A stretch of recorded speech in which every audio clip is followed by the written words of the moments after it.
So here Abraham is refreshing these three guests with food and drink. He serves them curds of milk, and he's serving them in such a way to make the point that they are superior and above him in honor.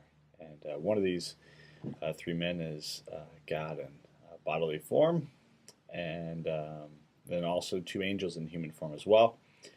And God says something to Abraham, which may sound very familiar.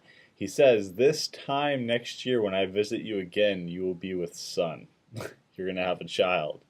And Sarah, Abraham's wife, overhears this and she laughs. Which, I mean, at this point, when Abraham's like 100 years old and she's in her 90s, it just seems ridiculous, right?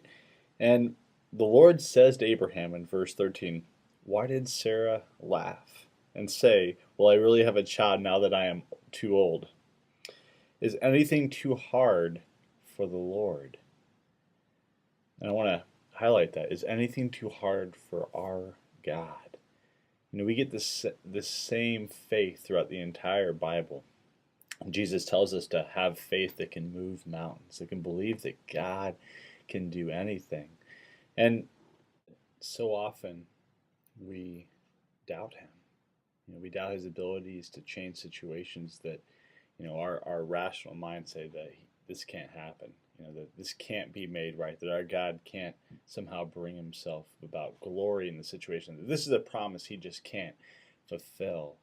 But our God calls us to believe that the God who parted the Red Sea, the God who walked on water, the God who healed lepers and the blind, that God can do anything. There is nothing too hard for our God.